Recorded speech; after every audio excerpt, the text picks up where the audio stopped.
Hello everyone and welcome to a new video for Infinity Kingdom. This is Pyakia Brace Officer and we are going to dive into 2.7.0 patch notes including the new KVK system. So let's see what this brings to us.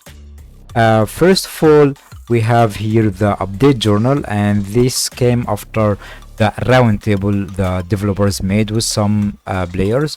I'm not going to make this video so long because we have lots of changes according to the new KVK system, so we are going to walk through every couple of hints here. We are going to see that this Legend of Frostborn is going to be a beta version. I don't know whether this is going to affect us as we are right now in like Conquest Part 9. As you can see here, we have in the Conquest Part 9, we didn't make any like cities in the last KVK according to our map to lose for 38. So my hints here that are we going to see now new seasons because it is included as beta version. Now the features optimizations in the updated version of the Legion of Frostborn. The attack rules for thermal towers, fog cities and checkpoints, as well as the recovery of garrisons, remain unchanged. So we have some sort of stuff like the attack for thermal towers, the fog system, the cities and checkpoints. So the map will still the same. The map will not be changed. Please note, this season of the Legion Frostborn is a trial, so this is going to be a trial. The matchmaking system and faction assignments may undergo modifications based on testing results. So we are going to see the beta version where it's going to lead us. This reminds me of the first season of the KVK, it also called the beta version. Opening requirements, it is the same as Alliance rank at level 4 and Lord level 15 or higher can head into the Frozen Realm. Okay, that didn't change. Matchmaking system or matching system. Server matching as the ultimate challenge of the Legend of Frostborn. The Conquest season will match opponents based on various factors such as Lord powers. Okay. Historical battle performance, Lord activity, and past participation in Legion Frostborn. I believe this is going to encourage like large servers to fight each other, as the large servers got lots of wins on the Legion of Frostborn, going to fight each other, and the lost servers in each group going to fight each other as well. This is similar to the matchmaking or the IB Prime League. Faction assignment after server matching.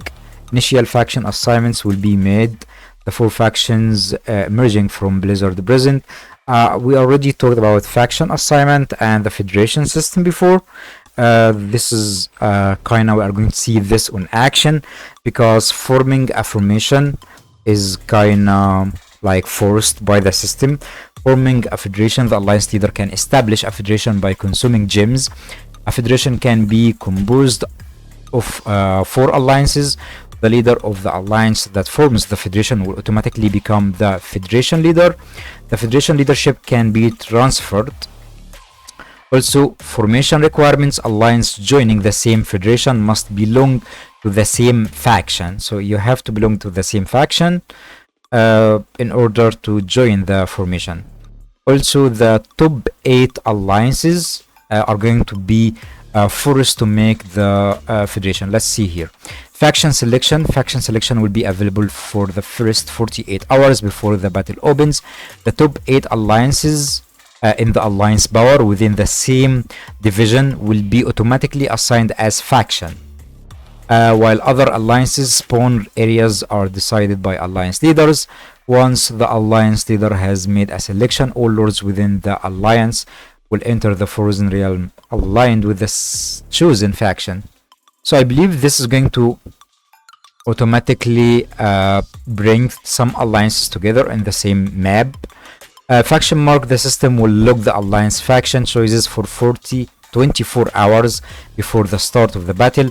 Lords within the alliance will be marked with the same faction mark as the alliance. This works as the same alliance members in Nurheim as well.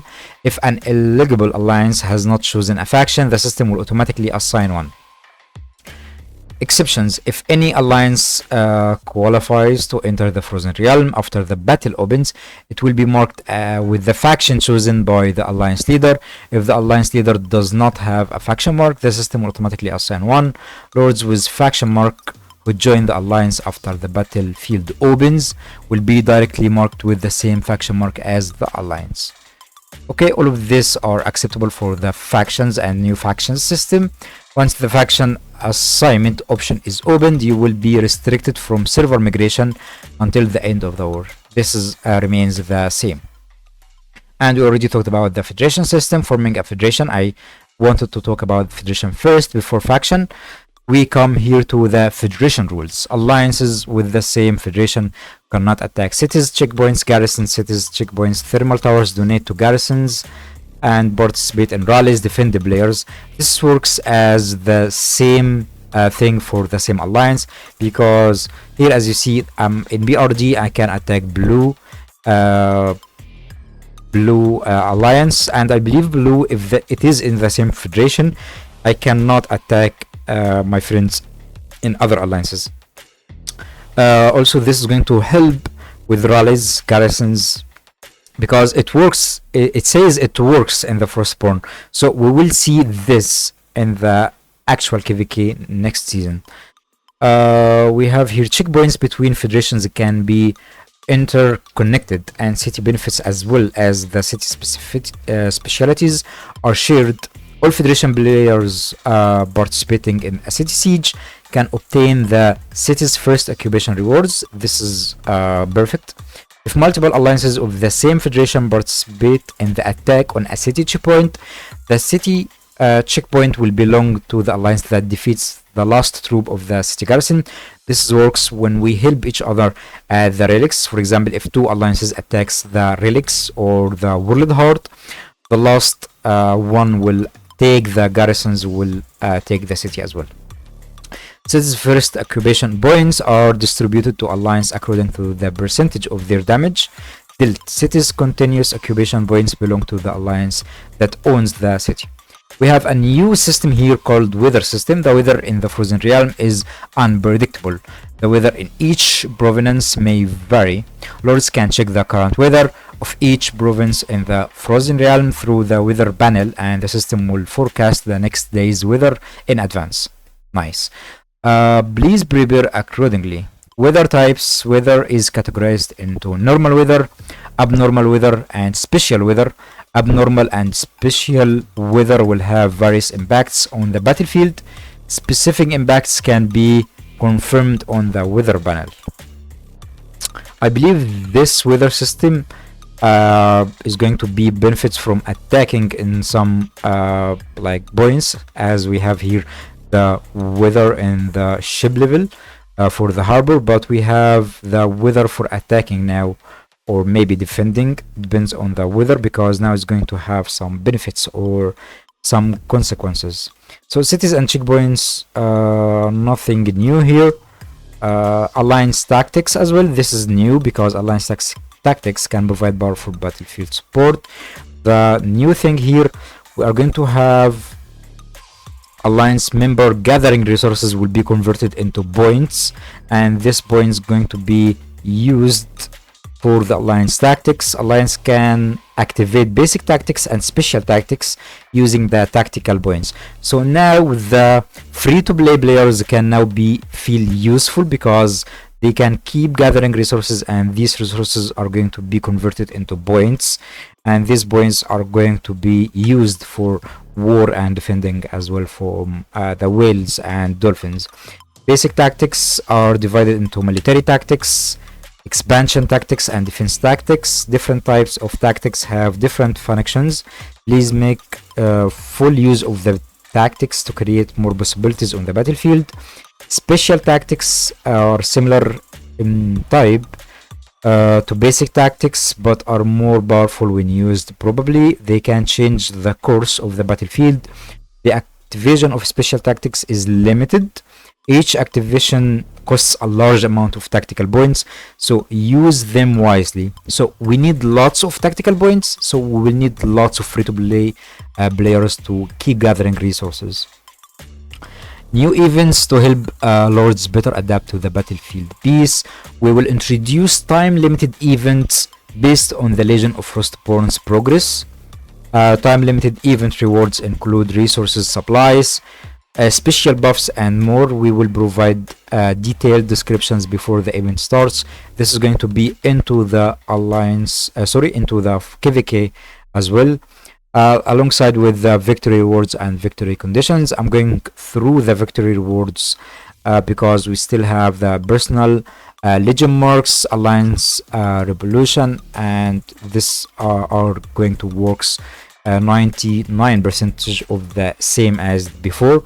But for the victory rewards, the alliance with the highest faction reputation can draw from the Divine's Prophecy. This is the highest chest, granted to obtain Manko or Himiko after 20 draws. So after 20 draws of the chests, you are going to get Manko or Himiko, subject into game availability. Okay, most of the players has obtained both of these immortals, or one of them maxed out. The alliance with the second highest faction are going to get this chest and going to obtain Thedora or Tomaris after 20 draws. This is going to be granted.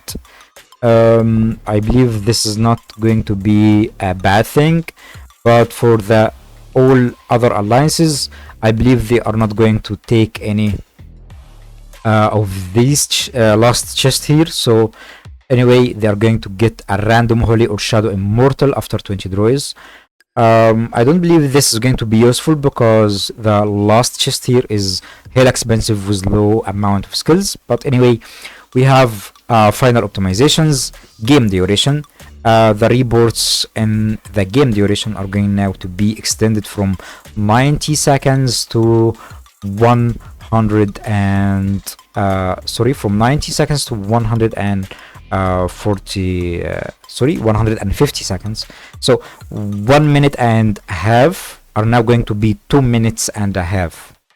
This is going to affect the defensive marches, as I'm going to show you in another video my defensive march right now, and also holy marches that always time out each other. Now we're not going to see that a lot because the duration is going to be extended by 1 minute.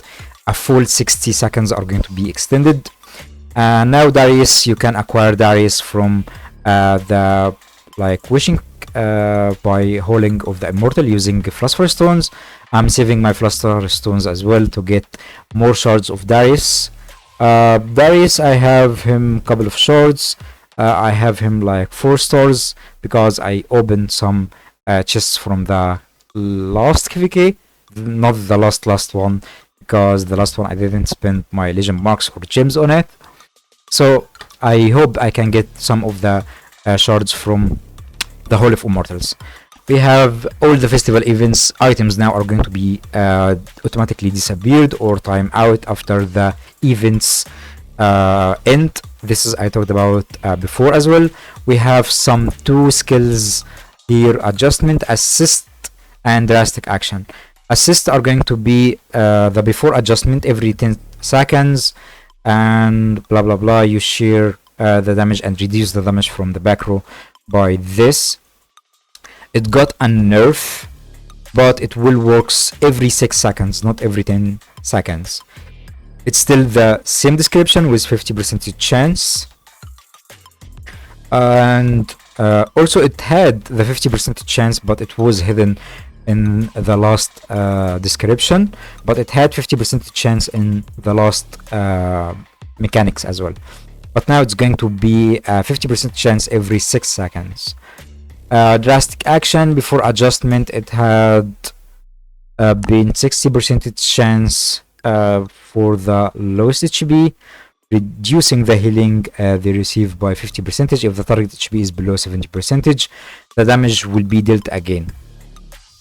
After the adjustment, the battle starts 60% chance to reduce the healing received by all enemies. not just one enemy. And every 6 seconds deal physical damage to the enemy with the lowest HP. If he has or she has 70% HP or lowest or lower, you're going to make the damage again. Final thing, we have Wukong got increases in his energy regen from 72 points to 80 points, and also increased the damage Wukong deals by like some points as well. I didn't see lots of people play with Wukong recently, but I believe after the buff he will get some uses as well. And that's all for this video, guys. I hope you enjoyed with me for this patch notes. We are going to wait for 27th of June to see the updates. Thank you all for watching and see you soon.